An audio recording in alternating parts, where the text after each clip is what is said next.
Hello and welcome to another fun-filled nonsense retrospective. I'm your host as always, Rick, and joining me equally as always is Devon. Hello. Yeah, we're going to be doing part 2 of what we did last week, which is going to be more Fire Emblem Three Houses. Today we're going to be talking a bit more about the gameplay aspects and diving a little bit more deep into story when we didn't last week. But before we get too far into that, let's start with our good old time-honoured tradition of our nonsense asinine hypotheticals. And do you have none for me this week? Congratulations, Rick. You've been yet again given a job over at whatever company's in charge of Fire Emblem that's not Nintendo. Intelligent Systems. There you go. And your new job is simple. You get to introduce a whole new class to the Fire Emblem game. What class is it? What's their weapon? What's their gimmick? Let's hear it, buddy.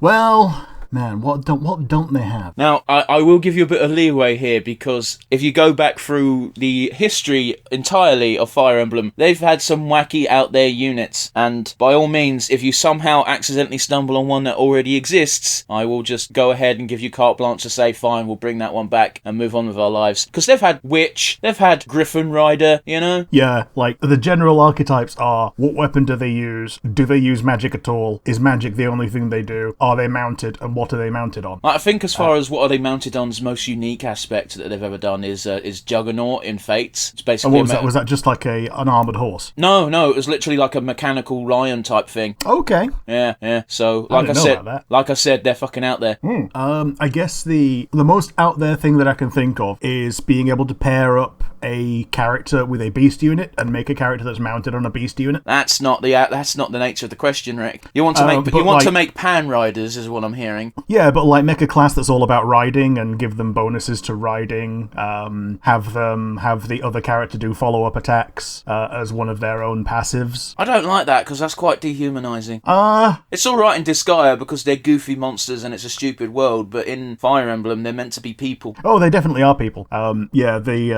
It is. I guess it is a bit weird, but I suppose that the requirement should be, I don't know, A rank social link. But that's a ridiculous thing to put on a unit. At that point, you're just pairing up units again from Fire Emblem Awakening. You're not really introducing anything new. Well, if you make it at least B rank then, because C rank is just you have met. B rank is you actually have done something, and A rank is endgame for a lot of people.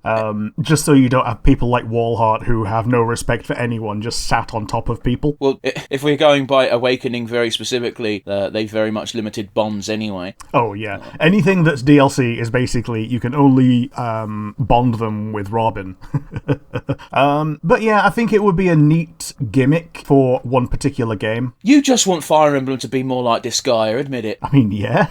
Like, you're thinking of the fucking Magi weapon system from Disgaea from like, I think it's like 2 ago now, because I don't think they brought it back for 6. But yeah, you just want that again, but in Fire Emblem. Yeah, Magi Change started with like, 3? And they even ported it back to the portable 2. So it's been in every Disgaea apart from like Disgaea 1 and the recent one where you ride instead.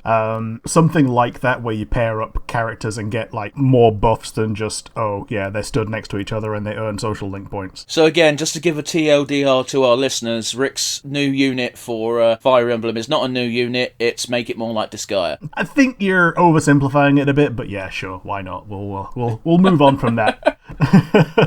My one for you, though, is I'm turning ones around from last week. What gimmick would you add to a new Fire Emblem game? That's a good one, actually. The annoying thing is, usually, if you go for a good enough gimmick, it will come back in the next game. Yeah.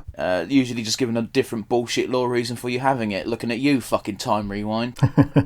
Yeah. Well, you say, not just Time Rewind, but like the Persona gimmick of going through the calendar is the kind of thing that may or may not come back. Like, I'm just picking on Time Rewind because they brought it back in the most dumb way in the most recent game, because that's out now. Yeah. Difference between last week and this week is, yeah, the new game's out now. I'm on chapter 11. I've downloaded it and not started it because I'm still finishing Persona. That's gonna take you forever, bro. Hey, I'm on the last, I've got like 19 days left of the game. That's a long time. No, it ain't. Because you still got the final dungeon and that takes like 4 hours. Yeah, the days are, you do a social link or you don't, like. Oh no, I'm literally just saying that final dungeon's a fucking long one. Yeah, I'm in the mementos part. Okay, fair enough. But yeah, add a new gimmick. See, the gimmick I would go for has kind of already been done, but I'd do it in a more, Have you heard of a game called Argarest? I believe so. Generations of War. Mm-hmm. That game was shit, but, But it did have a gimmick that I like the idea of, and again, from a certain point of view, it's kind of already been done, but it would be handled a bit differently, so I think I can get away with it. In that, you start as one main character dude, you get one set of characters. You pair that a bunch of those characters up, and then the next generation of characters, you play through their story as well, and they inherit the skills from the previous one. Argyros goes for about 5 generations. That might be a bit too many, but having like 3 generations as different legs of the story would be pretty interesting. I think that's asking for a bit too much from this particular team, but you say that like they had that all the way back in Phantasy Star 3 on the Mega Drive. Like you had 3 generations, and there were certain characters who were immortal because they were androids, so dragons in Fire Emblem, and you could use them on all 3 generations and they could tie it together. Yeah, but I wouldn't want that. I would want specifically different generations. Like the first generation, they're gone now. You still got characters that are going to be functionally similar because they inherit skills from the parents, but I think one of the issues there is you'll run into some problems for people who play on the version of the game that kills units permanently. Yeah, the hardcore mode, yeah. Classic mode, sorry. Classic, yeah, I was going to say that's not hardcore at all. That's just the old school system, Yeah. I think you'd run into problems with that element of the game, so I don't think it's a realistic possibility for Fire Emblem to do it, but if I was allowed complete and total control, I'm basically doing you. I want a completely different game that's not Fire Emblem. I mean, you can always give people the Frederick treatment, so even if you are on classic mode, then they don't die, they just get a career-ending injury, and then the next generation of person are limited in the number of skills that they inherit because one of their parents stopped leveling up at 17. That's not how genes work, Rick. Yeah, but also when you okay, you say that, however, this is exactly what it is in the game. You get Lamarckian evolution where you pass down some skill or other. Yeah, I'm just saying, again, you're trying to make it work in the Fire Emblem restriction, and I get that, I really do, but could you imagine if you just got a generation of fucking cripples? No, I'm not talking about cripples, I'm talking about people who didn't keep on learning skills after they were a certain level because they got crippled enough that they can no longer fight in war, which means they're crippled. No offense to cripples listening. Yeah. But, it's like, it would really suck if for your story, because you're such a shit commander, that about 9/10 of your roster just end up with missing limbs, and it's like, oh yeah, we still had our lovely love story, but our child is now really gimped, and we might as well just scrub the run. Yeah, Generation 3, you've only got your main character who can't die, otherwise you get a game over, as the grandchild of the first main character, is the only one that's any good. Everyone else is crap. So basically, Disgaea 1. The game, yeah.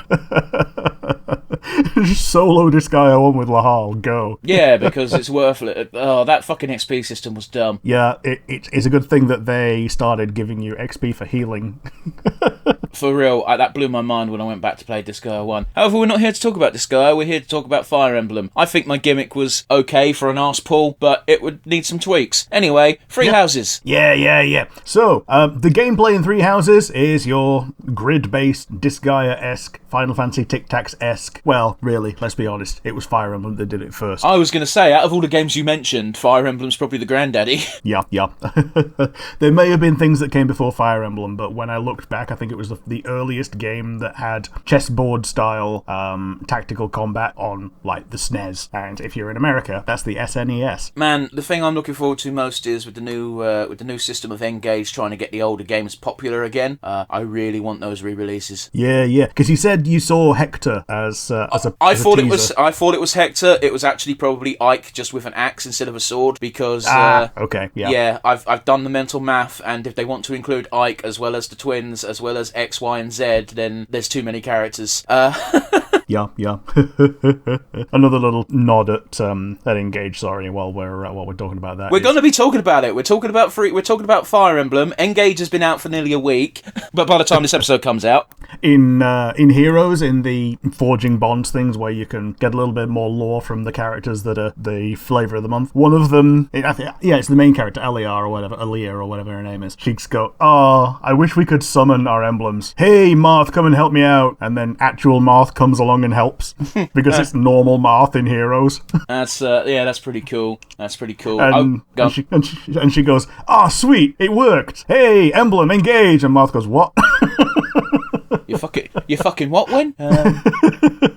Yeah, I'll tell you this for free. It's not a plot beat at all, but how far I am in the game right now, I've unlocked a feature, and it's quite annoying in that this game is just Heroes as a mainline release. Yeah. I'll just tell you what it is, because it's not even really a spoiler. Tempest Trials. Oh, okay. Yeah, I just unlocked Tempest Trials in game, and I'm like, oh, fuck off. Can you at least auto battle it? I don't know. I don't want to play Tempest Trials in my mainline Fire Emblem game. Yeah. I'm playing on the default difficulty setting because I just want to enjoy the plot for my first run through. So the game's not incredibly challenging. You know what I mean? So I don't need to do trials. True. Also, this game took away free leveling. Did it? You have to wait for random skirmishes to appear on the map, and there's no way to force them to spawn, except for going into your Switch's internal clock and fast-forwarding real-life time. Ah, yes. Because I assume they don't want people to spend hours grinding on maps, but it's like, it's Fire Emblem, that's part of the deal. Yeah, like, it's an RPG. An RPG without level grinding is difficult. You can, like I said, you can level grind, but you gotta constantly keep fucking with your clock. It's basically time travel in Animal Crossing. Yep.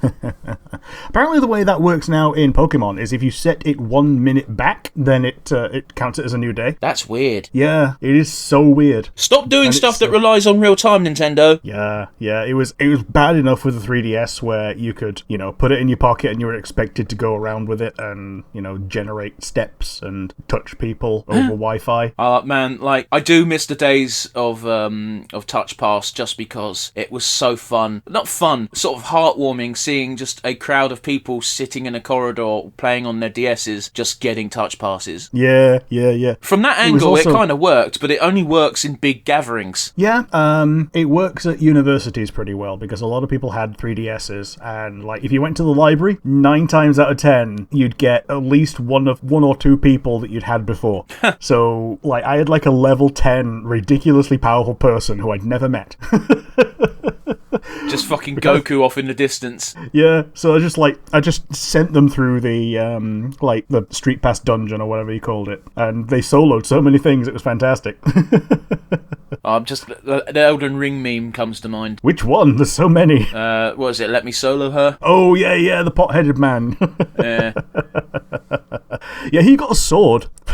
From Software sent him a sword. That's fair, dude. That's kind of cool. Yeah. But yeah, you've got your turn-based chessboard strategy battles, and the big old gimmick this time round is you can rewind time. We talked about it last week. It's based on the power of Sophis, the god of the beginning, and it's also the power that saves you right in the opening because you were about to get your head cut off, and she's like, nope.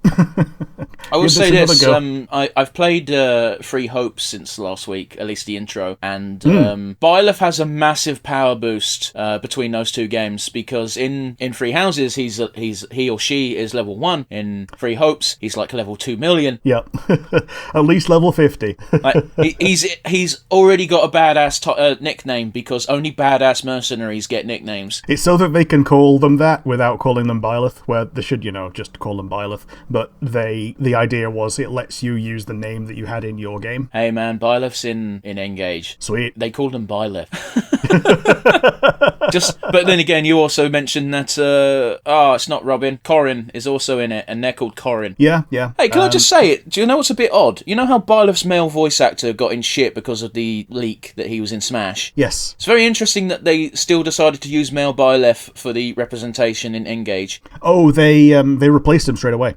Oh, well then. Yeah, so Chris Niosi was the original voice actor that got replaced. I think the new one is Zach Aguilar. Dude, I don't know. I've got no choice but to just smile and nod at this point of the conversation. Yeah, so if you have a cartridge version of Three Houses, you can hear the original voice. If you update it in any way, it will immediately replace it with the updated voice. The voice is negligibly different, that it doesn't matter. Yeah, there was like a 2-day period where you could hear that voice in Heroes as well. But it's also like, I'm thinking back in Free Houses, like, apart from grunts and the occasional word, Byleth doesn't really speak. No, in Three Hopes they do at least a little bit more. Yeah, they're constantly shit-talking you for the brief amount of time that you've witnessed them. Yep. Oh dear. Yeah, what's he called? Arval being an anti-Sothis is also kind of in that same boat of child in your head that helps you not die. I'll tell you this, I found Arvel 100 times more endearing than Sothis. So far, anyway. Yeah, I can't remember who Arval's voice actor also voices, but Sothis being Morgana puts my hackles up of, being told to go to bed every night.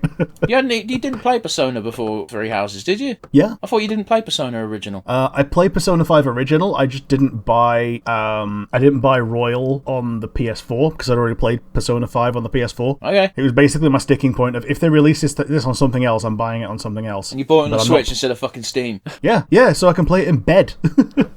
You lazy git. And, it's Persona. It's not going to look much better than 720p anyway. Oh, because I give a fuck about that. Yeah, exactly.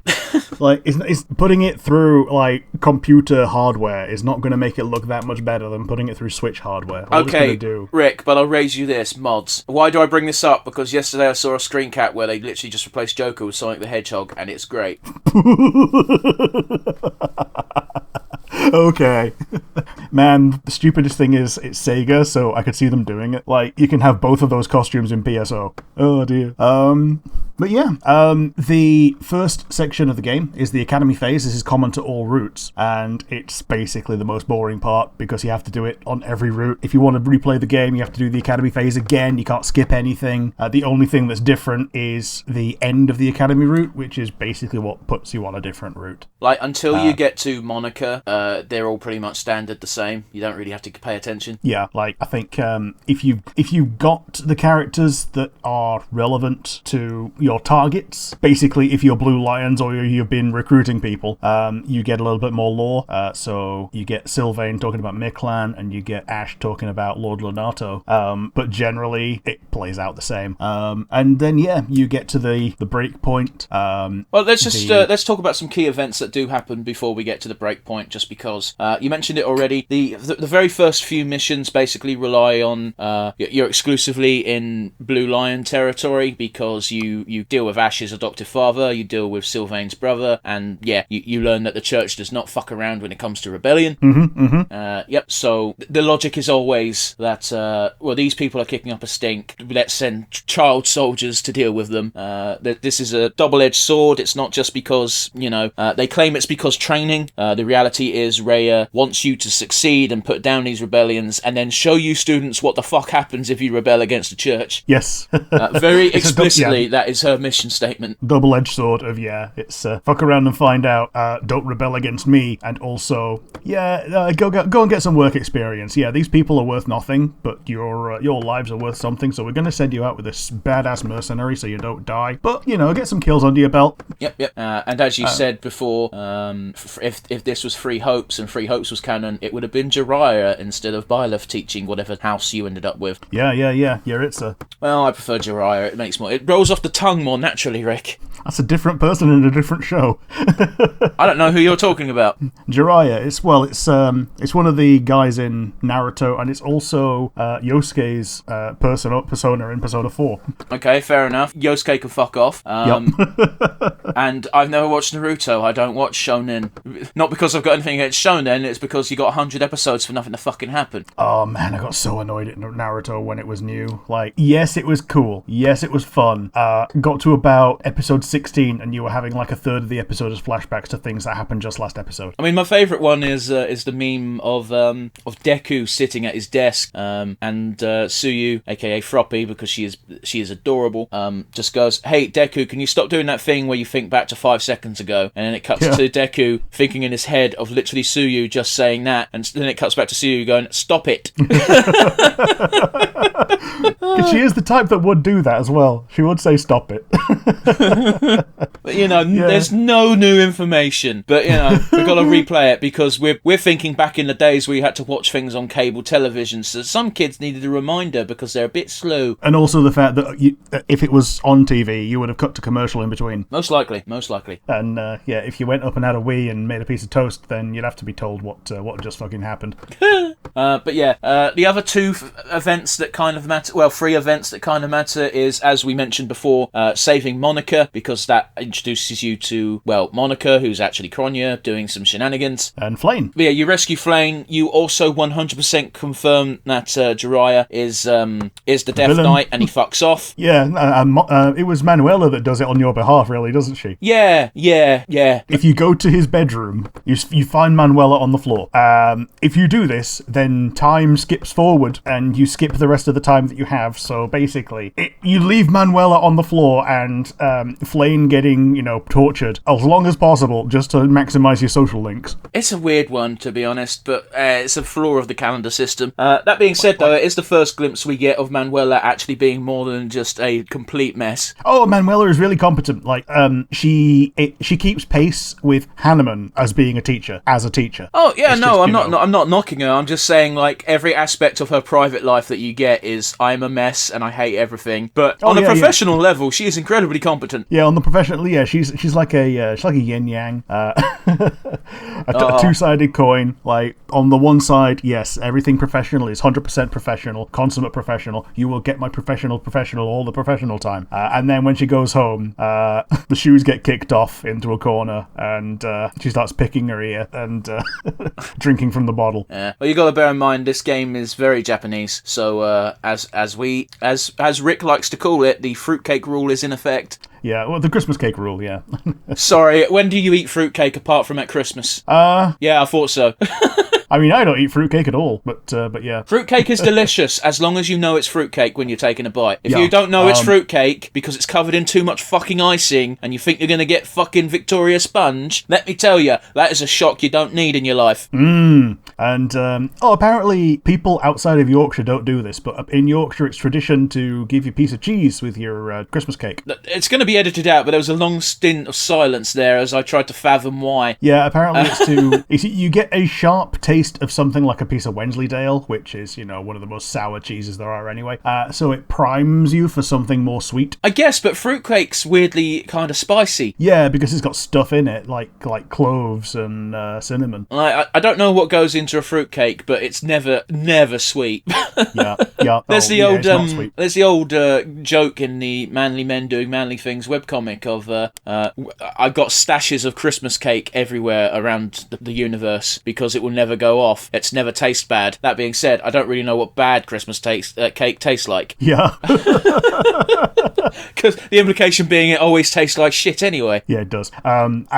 We also have Christmas cake that goes back years, and we had one family member who is no longer with us who used to bake a Christmas cake in February and kept feeding the Christmas cake bottles of sherry throughout the year until you had this Christmas thing. That sounds vile, but kind of interesting. It would get you pissed just by looking at it. Do you want to hear a funny joke about how I accidentally bought some chocolate liqueur at work? Go ahead. I was down I like eating weird shit, and but by that I mean I don't know what this is, but it looks interesting. Let's try it.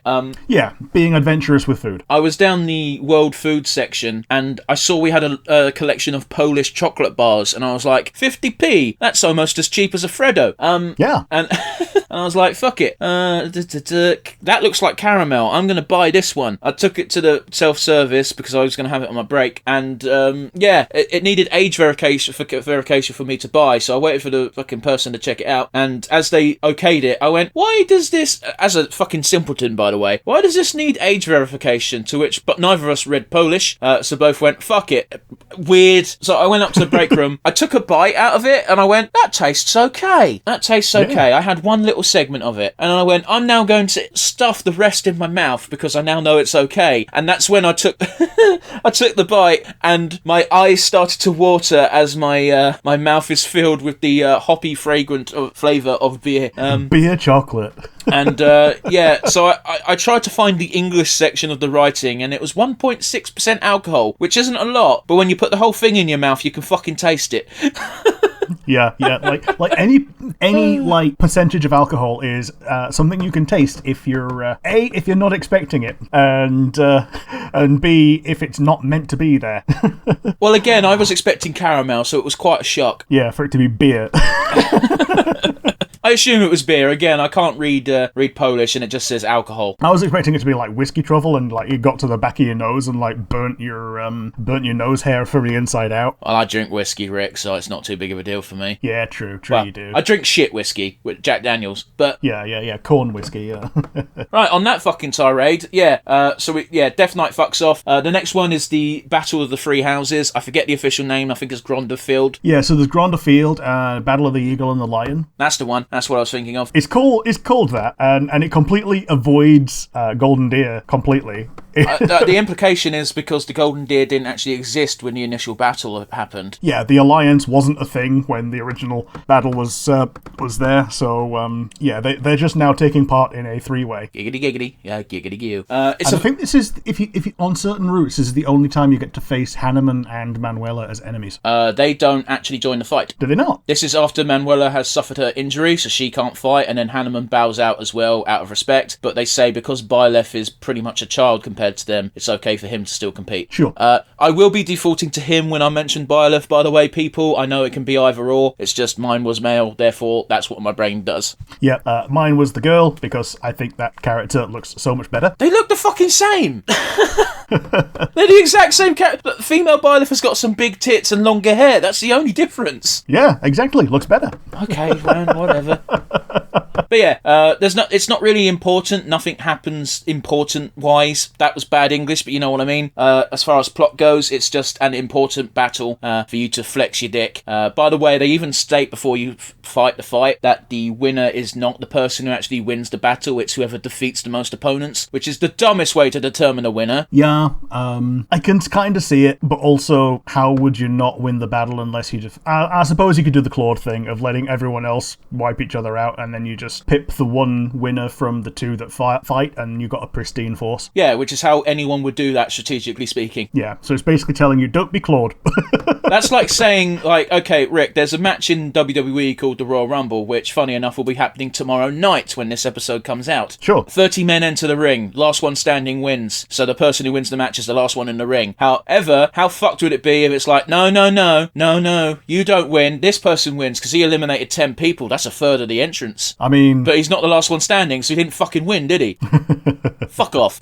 That's all I'm saying. The last battle that I think we should talk about is the one that actually kickstarts the fracturing of the school, and that is you find that the Flame Emperor and co are trying to steal. I forget what they're trying to steal. it's like shit from the vault. Yeah, shit from the vault, basically. And yeah, this one is very weird, especially if you're playing as Black Eagles, because if you're playing as Black Eagles, the Flame Emperor gets revealed to be 100% Edelgard before the fight begins. Yes.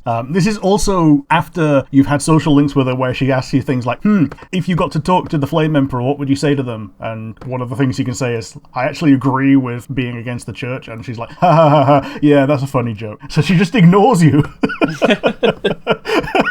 But it's weird because Edelgard is very apparent with her. It's not even respect. It's straight up like puppy love for Byleth. Yeah. Regardless of gender. Yeah. I love that one comic of it's apparently 1 in 10 people is homosexual. I hope it's the professor. She's dreamy.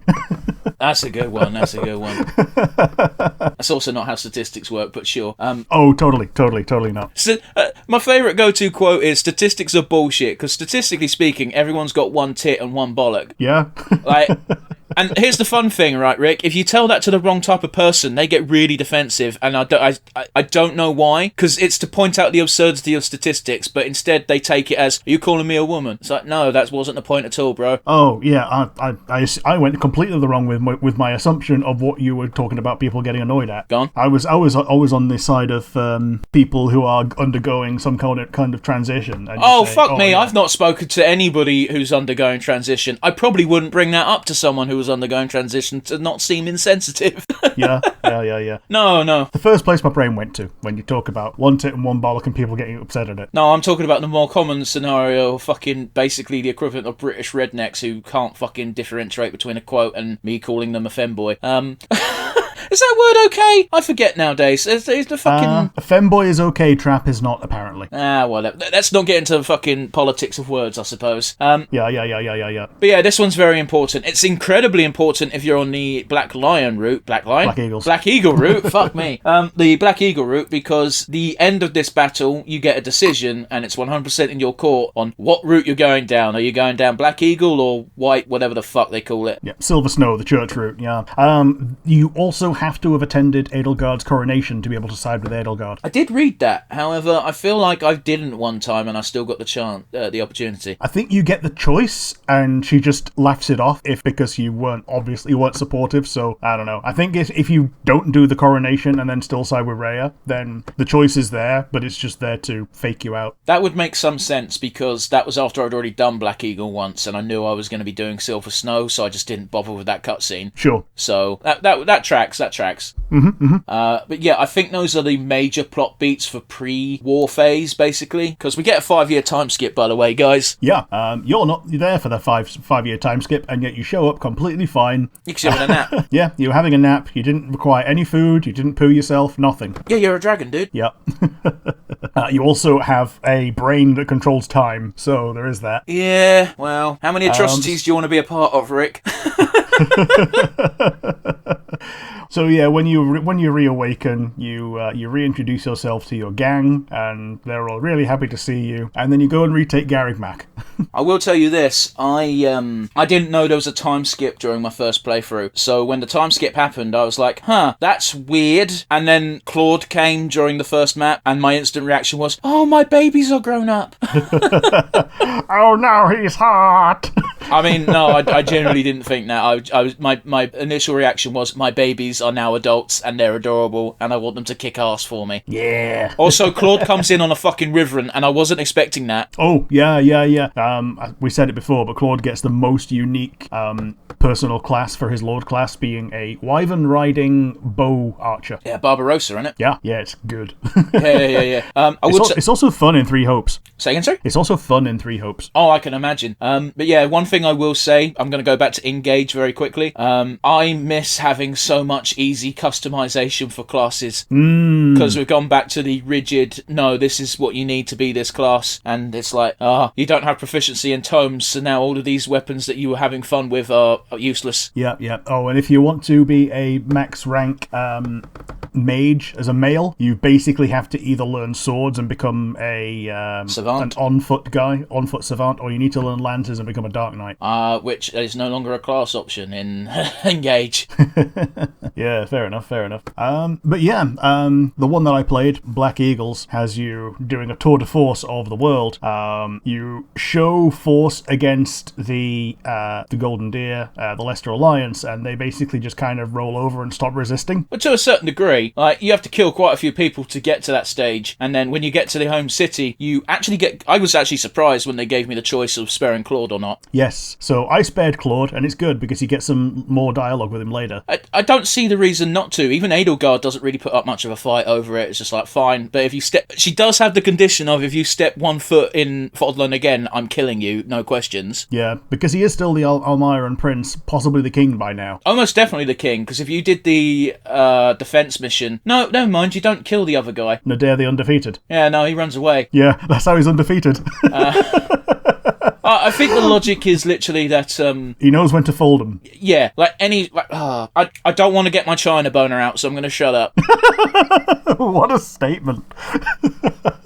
But yeah, you got a good commander knows when not to just throw lives away, and Nadir is of that. He's cut of that cloth. He tries not to throw away their lives as his men, and ideally not his own life either. It's one of those where, unfortunately, because Fire Emblem rules are Fire Emblem rules, he does seem quite cowardly, because he only retreats when he personally is in danger. But logically speaking, if this was a real encounter, the implication is he would have sent in his first wave, saw his first wave get fucked up, and go, oh yeah, I'm not sending any more dudes into this. Yeah.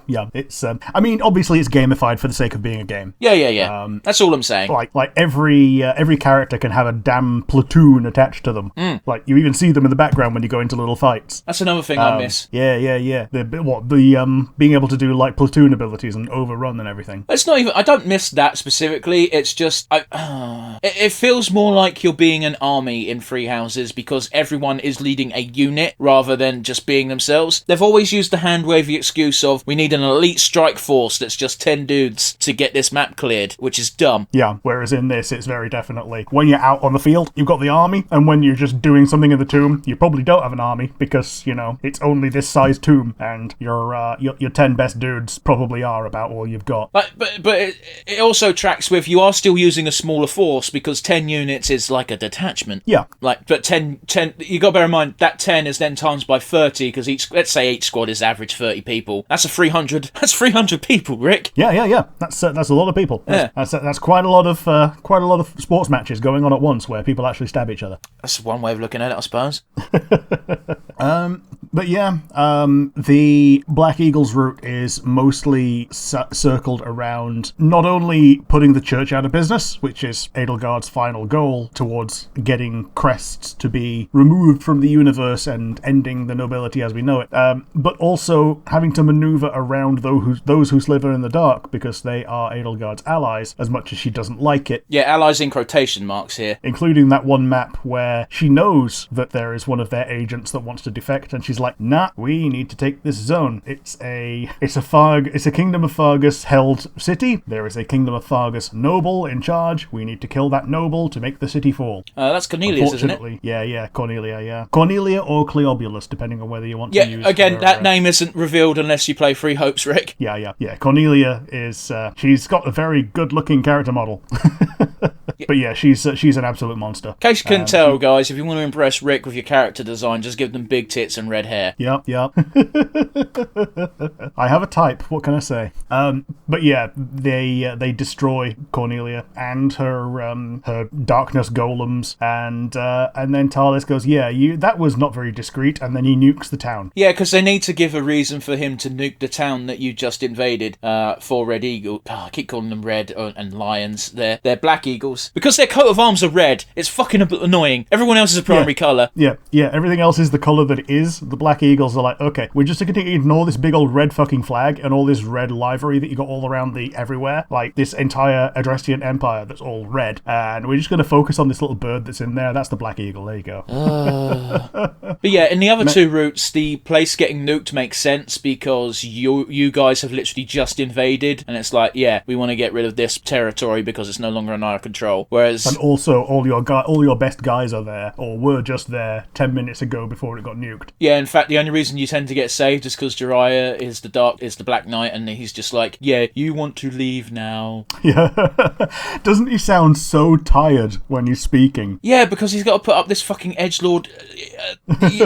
You said it before, where he's got two distinct personalities, the Dark Knight and himself, and it feels like for him to just be in control takes a lot of effort, therefore that's why he sounds tired all the time. Even when he's being edgy, though, he's tired. It's like, oh, I'm going to murder you. So what we're learning is, if Emery played this game, he'd hate him because he hates people who talk slow. Yep. That's a joke for 3 people who don't listen to the podcast. True enough. Yeah, the Black Eagles route ends when you do take down Rhea. My personal thought is that, yeah, it could have gone on longer. We could have actually excised those who slither in the dark, but yeah, it makes sense having Rhea be the actual climax. It's one of those where this story is shorter than... Oh, sorry, this route is shorter than the other 2 routes. Just like Edelgard. Okay. And it's very weird as to why it is. I think one of the reasons might be they're trying to show that actually, yeah, the Black Eagles do have a bit more of a grip on their goals and their military is stronger, because this is how much quicker it takes to do shit if you're them. However, it does feel like they wanted you to deal with the Slither in the Dark folk, but they just cut it for some fucking reason. Yeah, a lot of it seems like the Blue Lions route was going to be the only route in the game, to the point that even when you play them, you kind of ally with Claude, don't you? And you can recruit most of the Golden Deer anyway. No? Well, I mean, you can recruit most of any house. Well, yeah, for sure, but like, you can do that in any route. The way you worded it made it sound like you just got them via the story, which that is not true. You don't even really fight the Golden Deer. Yeah, fair enough. Except for that one map where you recreate the fucking Gronda Field fight, and it's baffling as to why you would touch the golden deer. Yeah. But yeah, let's talk about the other ones. The Azure Moon, they go a little bit more in depth with the background lore. You get to hear about the tragedy of Dusker, where basically anyone important from Fargus was killed. Including Edelgard's mother. Yeah, Edelgard's mother, Claude's father. I think this is the only route where you find out that Edelgard and Dimitri are related. You misspoke there, didn't you? You didn't actually mean Claude's father. I didn't mean Claude's father, no. I meant Dimitri's father. Okay, just making sure, because as far as I'm aware, we never meet that fucker. Nah. I think Claude's grandfather is mentioned in Three Hopes, but you don't meet him. I believe he's also mentioned in Three Houses, because there's a brief period of time during the academy phase where Claude fucks off because he needs to have a meeting with his grandfather. Yeah, because he's the actual current Almiran king. His mother is Almiran and his father is something else, I think. But he's one of the potential heirs. In Three Hopes, you even deal with one of the other heirs. Oh, that sucks. But yeah, I'm going to let you talk a lot more about Azure Moon and Verdant Wind because I haven't played them other than Three Hopes. Oh no. Alrighty, let's get into it then. Azure Moon is it deals with Dimitri being depressed because of course he is. Yeah, and losing an eye from his name. You'll have to apologise for a second. I need to move my table, so you're going to hear a weird noise, audience. There we go. Dimitri's depressed. He thinks all is lost. When you meet him for the first time after the split, he thinks you're a ghost. Yeah, doesn't he attack you on sight? He doesn't attack you, no. He tells you to piss off, basically, because he's sick and tired of having to deal with talking to everyone's ghosts. And now you're a new one, and you have to tell him, no, you're not a ghost. And then you end up fighting... You don't even fight bandits on his route. You fight... First thing is... what are they called? The Empire. The Empire soldiers. Because Garrick Muck is just fucked. Yes. Standard thing. Garrick Muck gets fucked and you have to retake it. Yeah. Although it's usually just bandits picking up the rubble, so it's not too big of a deal. But this is straight up Andrestrian soldiers. And and yeah, you deal with that because, funny enough, all the rest of the classmates return, except for Dedu. They all return to have their reunion because everyone makes the same promise no matter what route you're on. Sure. I assume Dedu is either in Dusker or has never left Dimitri's side. Dedu is an interesting one because depending on whether or not you did a paralogue during the academy phase, he could just straight up be dead. Oh boy. So here's the thing. He gets a paralogue during the blue... Well, of course, during the Blue Line, because you can't recruit him for other routes, where you help out a bunch of Duskar refugees, and then that's the end of it, and you think nothing of it. If you play Fire Emblem ever before, you know that, hey, you do every single fucking paralogue. Yes, because not only because of their story, but because they normally have something else to them sometimes. Pretty much. Specifically with Dedue, the reason why Dimitri isn't just straight up dead is because Dedue broke him out of prison during the 5-year time skip, and Dedue is one of the ghosts that Dimitri sees because he thinks Dedue is dead, and he might be. However, if you did this paralogue, instead of Dedue getting captured and killed during the escape, a bunch of Duskarians, specifically the ones you saved in that paralogue, break him out of prison and he's fine. He shows up during a battle on the bridge. Sweet. But that's a few chapters later on, so there's a real sort of iffy moment where you're like, fuck, do I just not have Dedue anymore? I invested a lot of resources in that fucker. Yeah. Because he's good. Like he's a big old beefy lad. Yeah, he is. And he's fun to listen to when he talks because he doesn't say very much, which means that when he does say something, it's important. That's because most people don't like him. Well, yeah. Like straight up in universe, it's like you've got weird skin and I'm from Duskar, therefore we don't trust you. Yeah. You killed our king. Yeah. But yeah, I actually like having a quote unquote S-link between him and Dimitri because their happy ending seems legitimately really happy. Yeah, it's good in Three Hopes as well. Yeah, they just fuck off and wander the land together, being a hero king and his friend. It's great. It's awesome. It's kind of adorable. But yeah, you get 2 advisor characters during this route. You get Rodrigue, Felix's dad, and you get Gilbert, Annette's dad. Gilbert joins you as a playable character. It's the only way to get Gilbert on your team permanently. I don't know why you'd ever use him. He sucks. Yes. You can't even use the ancestral axe of their crest because he doesn't have the crest. It's Annette that has it. Yeah, also, for fuck's sake, if you're going to have a heavy armor dude, use Dedue. Yes. I think that might exactly be why he's there and playable, just in case you lost Dedue. Yeah, quite possibly. But yeah, Rodrigue isn't playable in any way. He is the token character that just gets killed off because he needs to. Rodrigue getting killed off is very, I wouldn't say interesting. Dimitri is in a rage pretty much until Rodrigue dies. He just charges. His logic is he's already dead anyway. Yes. Dimitri considers himself himself dead and he doesn't matter. So when he goes into combat, he goes full fucking berserker mode, which is great because that's awesome and makes you strong. It also sucks because it means you don't give a fuck if you die, and if you die, our quest is over. Yep. If you burn through all your adrenaline before you get too old, then you will just drop dead. It's one of those where he kills an Andrestian soldier whose name I forget, but he appears in all three routes. You get buddy with him actually in the Black Eagle route itself, and yeah, his little sister joins the Blue Lions as a refugee, quote unquote, and tries to murk Dimitri. Rodriguez sees this, takes the knife for him instead. She gets taken away. I don't think she even gets killed because she's like 10. And Dimitri cries. Randolph and Flesh. Yeah, there you go. Dimitri cries because Rodriguez was basically like a father to him, and Dimitri snaps out of it and becomes a bit more like his old self. He's still fundamentally broken because that doesn't get fixed in a day, but he's no longer suicidal. Yeah. I remember Dimitri got a evil version in Heroes. Okay. Obviously, Edelgard gets one because she actually has a boss form, but Dimitri getting an evil version is based entirely on his suicidally Death Seeker antics at the beginning of the time skip zone. Yeah, it makes sense. There's nothing scarier than someone willing to throw themselves into combat and not caring if they come out of it alive or not. And he is legitimately ridiculously strong as well. I think he's got the highest strength in the entire game. He has his special... Everyone gets a unique skill. His unique skill is he does +5 damage, but every attack he does takes off twice as much durability. Because his grip on the weapon is so strong, it breaks quicker. Which is it's great. I guess he is, a little bit. Does Crom have that ability? Yeah. I don't think he's specifically got that ability, but in story, he breaks everything he uses, which is why the Falchion is perfect for him, because it's indestructible. Ah, right. That gimmick won't work in the new game because they've once again taken out weapon durability. Yeah. I can't remember a lot of what happens between there and the final battle, but you learn a bit more about Dimitri's backstory. You take on Cornelia, but legitimately, because at this point Cornelia has defected to the Black Eagles. So you also don't fight the mannequins in this, you fight a legitimate army. Yeah, like she's just basically gone, okay, this town that was mine is now under the jurisdiction of the Empire. Haha. Suck it, Blue Lions. Yeah, pretty much. Eagles rule, lions rule. Fair enough. The very final fight is in fact against Edelgard. She goes full fucking monster form because she's got nothing left to lose. Yeah.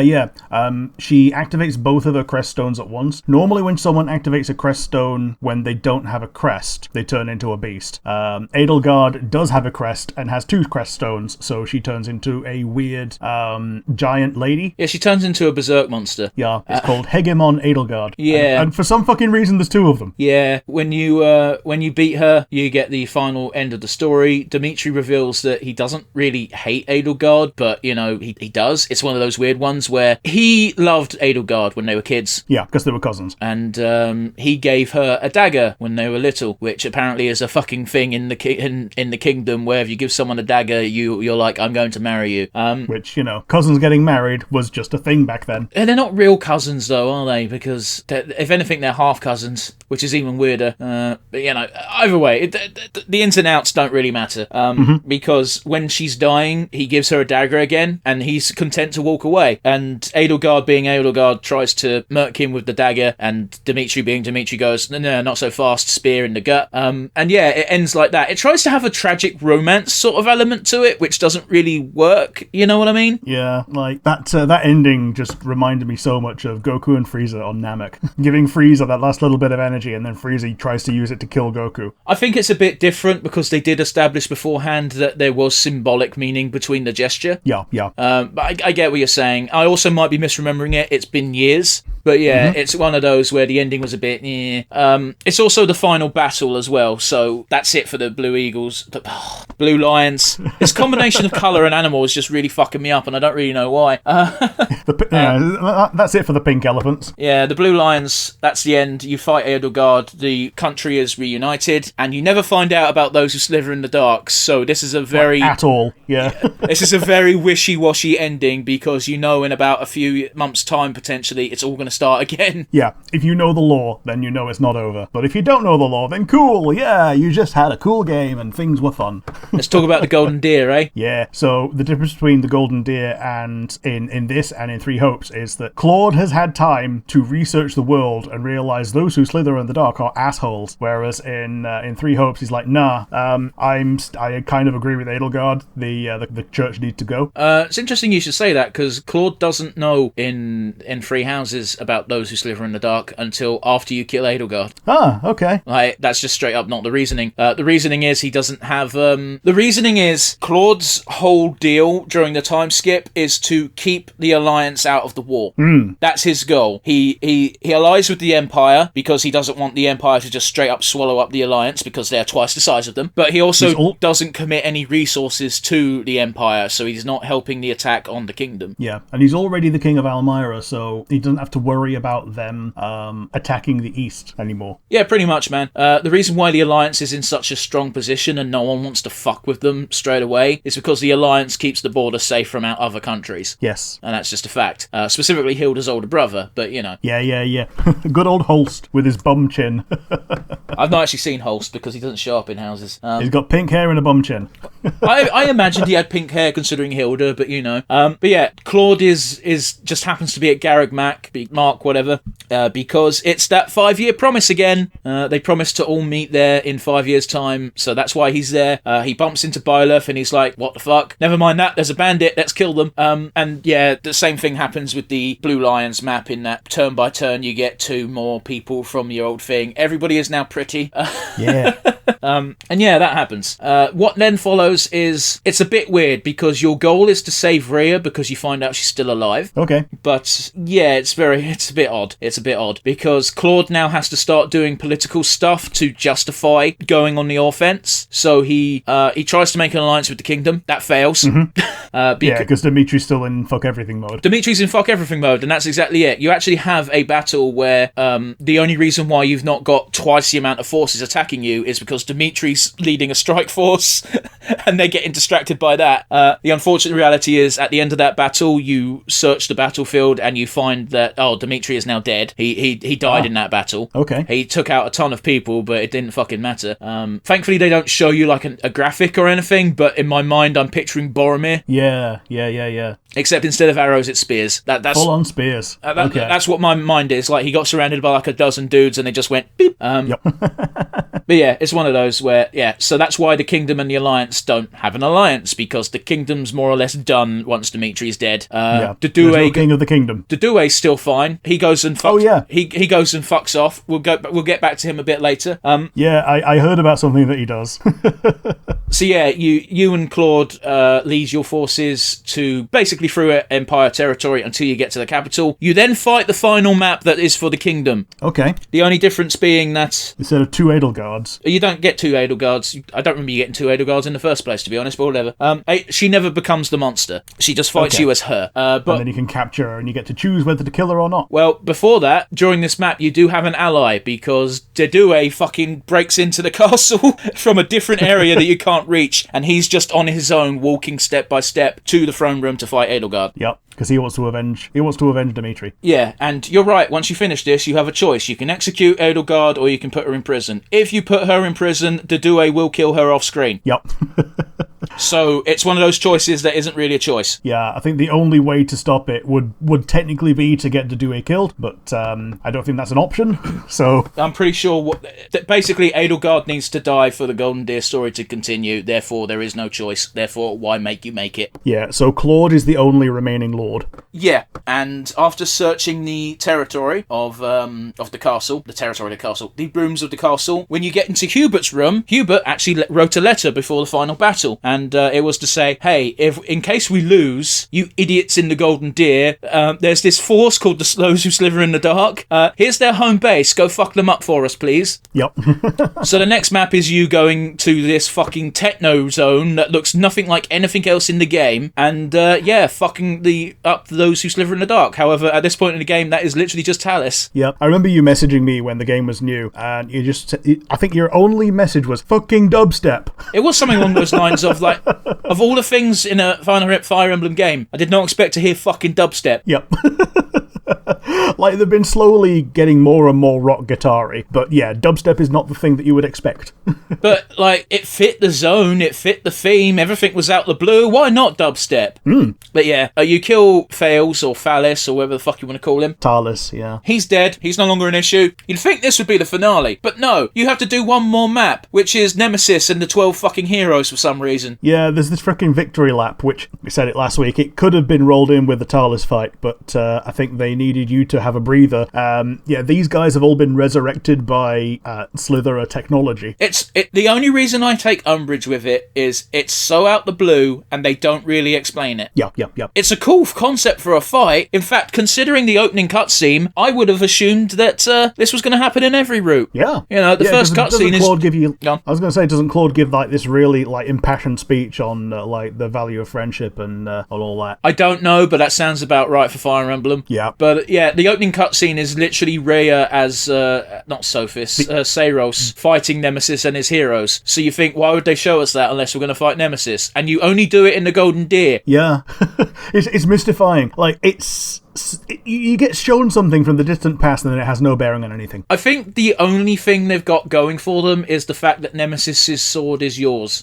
Yeah, so that is a bit weird, but also they rationalize it by, it was made from Sothis's spine. Was it? Yeah, that's why it's all segmented. And that's why Rhea wanted it back. She wanted it to no longer be in the hands of villains, and why she doesn't mind you having it. Now again, Nemesis isn't technically a villain. Nemesis technically had the same goal as Edelgard. Oh, yeah. Which, depending on your point of view, I guess. Apparently the other relics were also made out of dragon bones, which is why they're all weird. Yeah, they are all weird, aren't they? Yeah, they are weird. Like, the least weird one is probably Annette's hammer, because it's just a hammer, but even that's made out of fucking bone. I don't know, Catherine's sword looks pretty generic for a sword in Fire Emblem, apart from the bone texture. I mean, yeah, it's a Shito, so it's got like the seven-bladed sword. Yeah, but even so, the Levin sword from previous games looked like that, just with a different texture. Yeah, you got that or the wiggly wavy one. Yeah, that's the end of Golden Deer. It doesn't make a lot of sense, but hey-ho, diddly-do. The church route is basically just Golden Deer again, but with less Claude. It's not even, though, is it? Because you still have to fight... Okay, this is how this goes down. The final battle is not against Edelgard, it's against Rhea. Yeah, because she's gone berserk, trying to use her dragon powers to not let everyone die, but she's lost control of her dragon powers, so you now have to beat her up. If you S-link her, then she survives being beaten up. The only way to get her to survive any route is by S-linking her. Yeah. It's so dumb. Yeah. You can social link your nan and get married to your nan, and that's the way to get us to survive. Could you stop saying that, because she's not? She basically is, though. But she's not, though, because she is fundamentally a mother to your mother in role, but it's not her genes inside her. I mean, she didn't give birth to her. She created her. She's a homunculus. Fair enough. Like, don't get me wrong. All of the dragons are related, so it's still creepy, but she's not your nan. Biologically or by role. If anything, she's kind of your daughter because you're Sophis. Yeah, okay. Well, that would make you sisters then, wouldn't it? Because you're the child of the mother, which was the Sophis clone. Yeah, but it wasn't really a clone. It was a homunculus. It was created and it shared a part of the DNA. But again, you are a reincarnation of Sophis, meaning you're technically Sophis, meaning you're technically her mother. Can we not get into this? Because it's fucking creeping me out now. Well, it's one of those. I don't think you have to be the person, the actual reincarnation to get the soul. You just have to be the inheritor. But you are the embodiment of Sophis, therefore you are them. Okay, I'll drop it. This is a conversation that would be really okay. So let's substitute Sophis for Jesus. No, wait, sorry, Sophis for God and Rhea for Jesus, and then it gets really convoluted, and we can piss off Christians. Oh, depending on what flavor of Christian you are, apparently they're the same person. Oh. Okay, listen. I will say this. I do remember not too long ago, I was listening to people, specifically, it was Zach and someone else on MK Icefire, a gaming channel, where they were sharing about the moment they stopped believing in religion. And Zach's moment was when he was about 10 in a very religious school, and he got shouted at by his teacher for suggesting that Christianity was not a monotheistic religion because they worship the Father, the Son, and the Holy Spirit. And then it wasn't that he was told he was it wasn't that he was told he was wrong outright. It was that he wasn't given a chance to explain why he thought what he thought. Yeah. And yeah. from if you just learnt about polytheistic and monotheistic as words, if you worship the Father, the Son, and the Holy Spirit on the surface level, that does sound like a polytheistic religion because it's three dudes. However, technically speaking, those three dudes are three aspects of one dude, but at the same time, Hinduism has got about 700 gods, but they're all fucking faces of Vishnu. Vishnu? Yeah. Is it Vishnu? Yeah, that sounds about right. Oh, Vishnu is the arms one. There's one god that basically all the gods are just aspects of that god. Rama? No, that's another aspect. It won't be Ganesha because that's the elephant lad. Ganesha is like Rama is someone else's kid. Do you know the story of Ganesha and why they have an elephant head? Is it because he wanted to be wise? No, it's even dumber than that.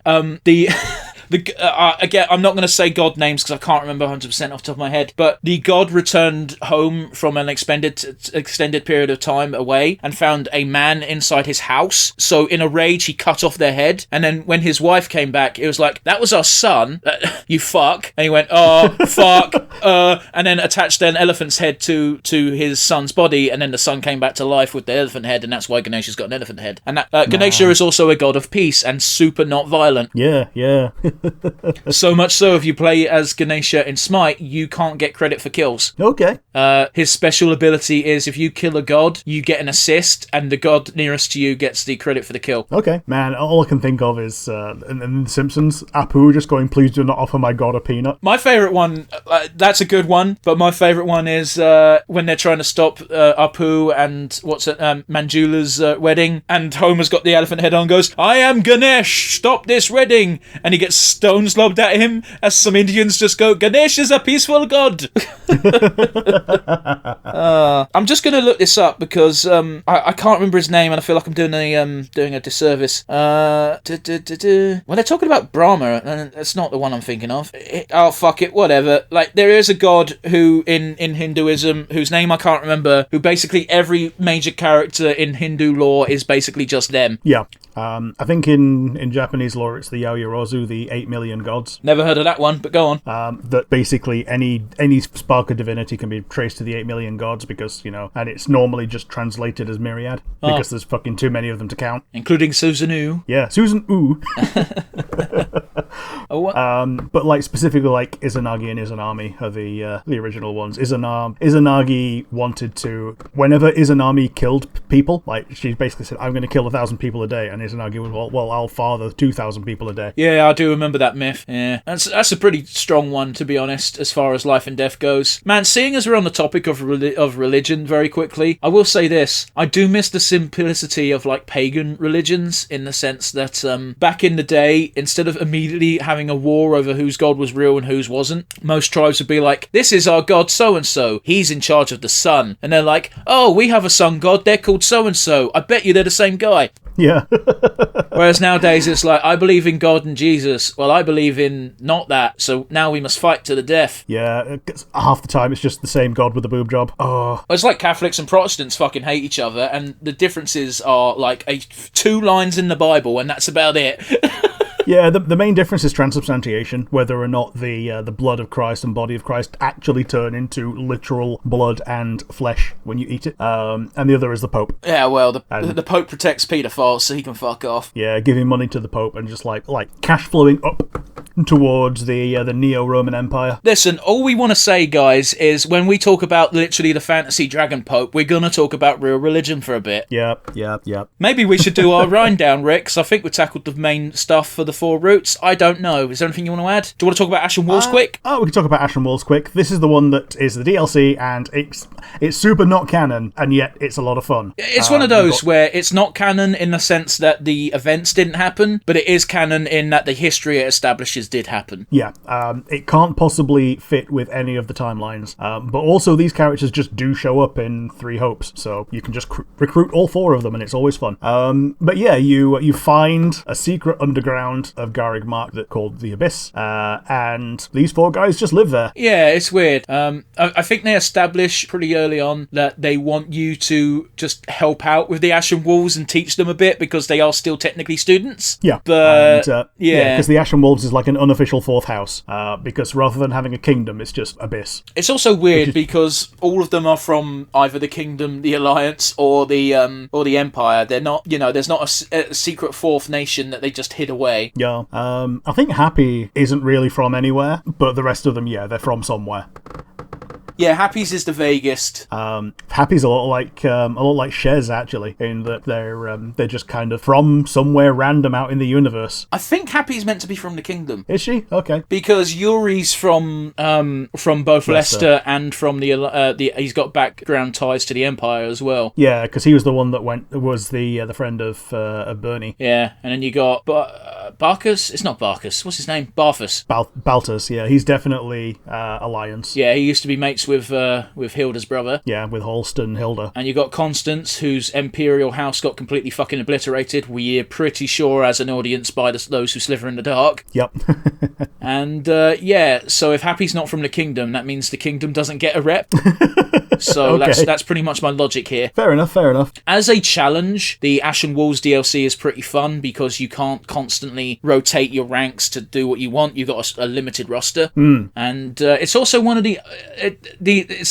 sorry, I stumbled over my words a little there. Outside of the intro, it's the only time you get to control all three lords. Yeah, you mentioned this last week, that having all three lords in anything other than just a basic guy with a basic wooden axe, or basic wooden spear, or steel iron bow, or whatever, is actually kind of cool. Man, until I started doing archery for myself, it used to drive me crazy that there was iron and steel bows.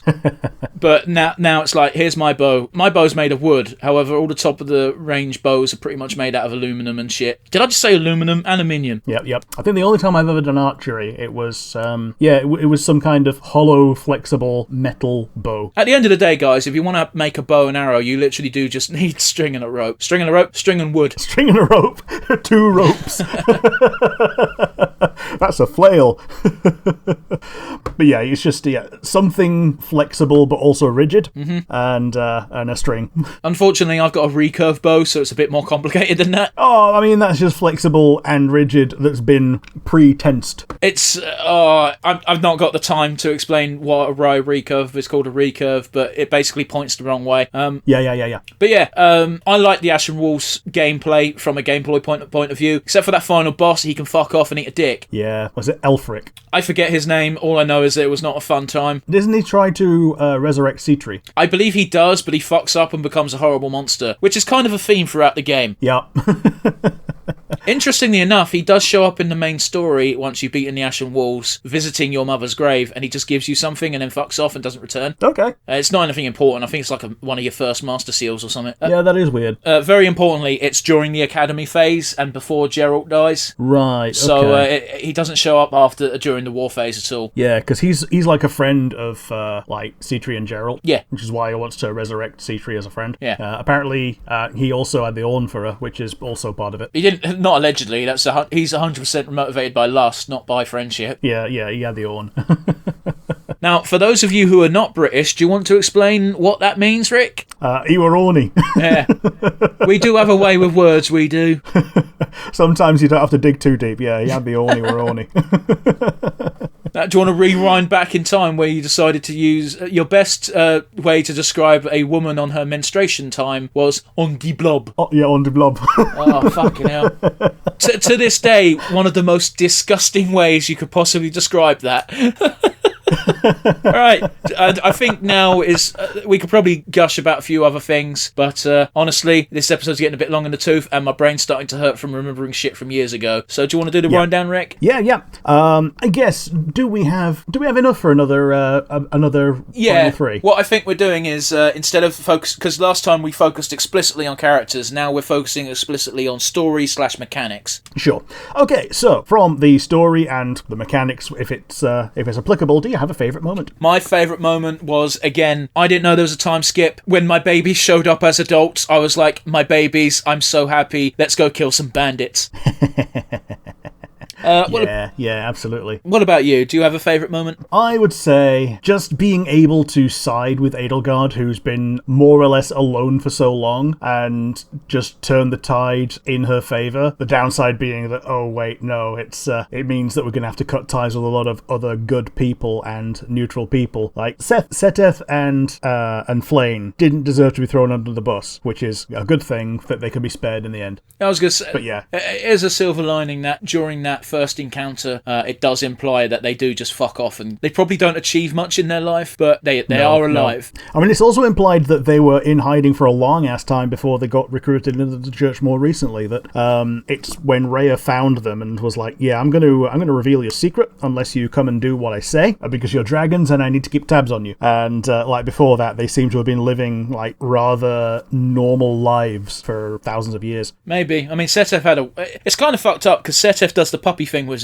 his wife. Yeah. He had one puppy and she died of old age. And actually, I think she might have died like prematurely, but still, it's. It's definitely implied that she could have been no more than 50. Yeah, and Flayn has still not matured past the age of like 9.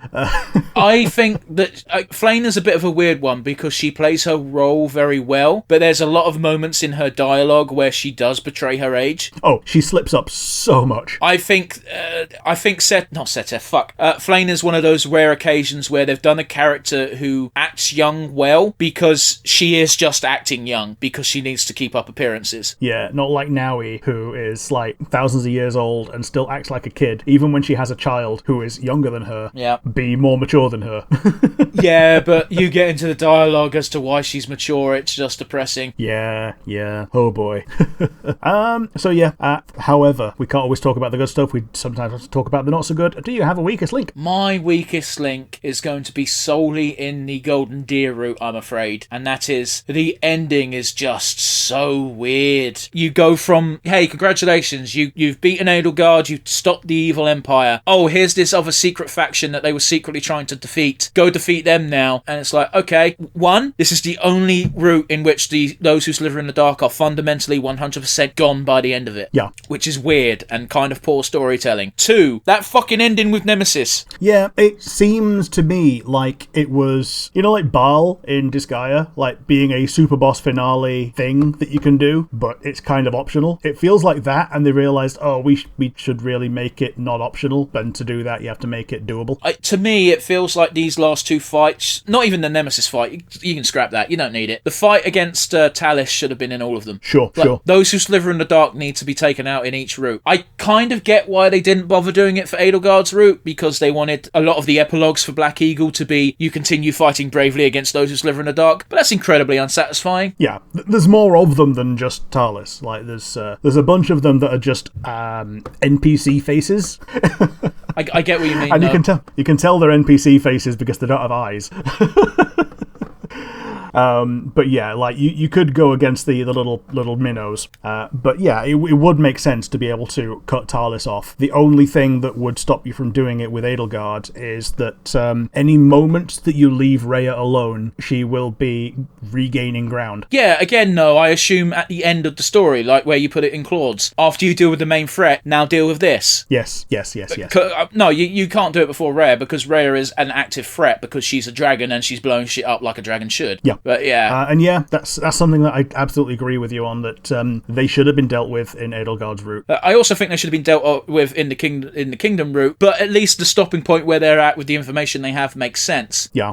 With the kingdom, it's a weird one that they are responsible for everything that's gone wrong in the kingdom, and yet the kingdom is none the wiser. Yeah, which is what you should be doing as a secret faction. Now, if after you saved... you could make it work. You could save Rhea, and Setef and Flayn are like, oh, Rhea, blah, blah, and Rhea's like, I don't have much time left. Deal with these fucks. I don't know. It just feels like they are definitely the ultimate threat to the world, and therefore they should be fundamentally dealt with by the end of the story. Unless they were like future plotline hooks, but we are well into the future, so much so we're on the next game. We know that's not the case. Yeah, like I could see Seteth and Flayn, if you did spare them, they would come and seek you out and actually become not so much part of your force, but like actual advisors telling you, yeah, this is what we know about them. This is what we want to do to them. We couldn't do it to them while we were fighting you. No. You're our only hope. You see, you're a little bit confusing here, because the reason why I bring up Setef and Flayn was specifically on the Kingdom route. Okay. On Edelgard's route, you already know they exist. The only reason you're not doing anything is because you need to deal with the actual unrest in the world before you can deal with the darkness. Sure. But yeah, I think I've waffled a bit long. What about you, Rick? Do you have a weakest link? Yeah, it's going to be the length of Edelgard's route. Like, I wanted more of it. I wanted to spend more time with my dudes, and it was just cut short. I spent so much time trying to build them up to be the ultimate fighting force, and then it ended about 5 chapters shorter than any of the other routes. It made me not want to play any of the other routes. The thing that saved it for me, really, is that all of the Three Hopes routes are basically the same length. Yeah, again, it's so odd that Edelgard's route specifically is about 3 or 4 chapters shorter. Yeah, shorter than the frickin' church route as well. Yeah, well, because the church route, you've got to start from scratch. Like, you've got absolutely no territory. First, you got to go to the fucking deer and then the kingdom to say, hey, listen, we're another force again. Can you not fuck with us while we're fucking with the Empire? Because don't forget, your force is built from Black Eagles, who were Empire students. And unfortunately, the Golden Deer and the Blue Lions see them as Empire. Yes. The only exceptions being ones that you've recruited, but even then, they just see those as people that have been recruited to Black Eagles. Yep. But yeah. And yeah, now it's time for the all-important MVP. Do you have an MVP? Yes, the standout mechanic for Free Houses had to be, doesn't matter what fucking class you are, here, use whatever weapons you got the proficiencies for. Yeah. Like, I think everyone could make a cool character that was like a cross-class something or other. As long as you could use magic in that class, you could use any kind of magic. Well, I'll always remember my armored archer, Bernie. Yeah, I get what you're saying. The magic system is a big step up from previous games as well, now that you mention it, because it's no longer a tome, it's your character knows this spell. This is how many times you can cast this spell. It's almost like D&D. Yes, and like certain characters having different spells have different actual roles. So like Lysithea having an anti-horse spell means that she's always going to be good against horses. Yes. And, they would always... Every character had their own theme, you know? This character has lightning spells because that's what they bothered to learn. Hubert has dark spells because it's Hubert. You know? But yeah, I really did just like being able to customise like a motherfucker. It was very fun getting to the final tier of class, because you'd be like, cool. The only downside would be having your cavalry unit, because until I got to that final tier for the first time, I was like, fuck, I need to have a secondary weapon. Yeah. The final rank of cavalry means you need at least some spellcasting, healing, or archery. Or if you're a real fucking knobhead, you got to invest in heavy armor and axes. Yeah. Those are good though. They are, but if you've not been investing in them and you're in chapter 20, it's going to be quite a fucking difficult climb. Yeah, it is. But yeah, that'll do it for MVP for me. What about you? I'm gonna lump everything together as gameplay and story, in that it's the fact that intelligence systems learned from Fates and didn't try to charge you 3 times the price of a game for a game. I'll tell you what, it's doubly impressive because they had Koei working on it with them. Yeah. And Koei are some fucking scumbags when it comes to DLC. Yeah, they are. Yeah, the insist of 1 game for the price of 3 when they wanted to become the Pokemon of Fire Emblem with the previous game. Yeah, they learned. Well, again, that wasn't the stated goal. That's just what people took away from it. Yeah, totally. So yeah, I give the MVP to the fact that they learned. And yeah, that's going to be it from us this week. If you liked the video or the discussion, you got the comment section down on YouTube, and if you're listening via one of the audio platforms, wherever you get your podcasts, you got the email address which you can send to us at nonsensereviewuk@gmail.com. Once again, a little clearer for those in the back, nonsensereviewuk@gmail.com. Yeah, if you made us this far, as always, you are our favourite people. And yeah, stay tuned for next week. Yeah. Goodbye from me. Fuck, do that again, Rick. Yep, stay tuned for next week. It's going to be a goodbye from me. Yeah, and it's a goodbye from me. Even I don't know what we're doing next week.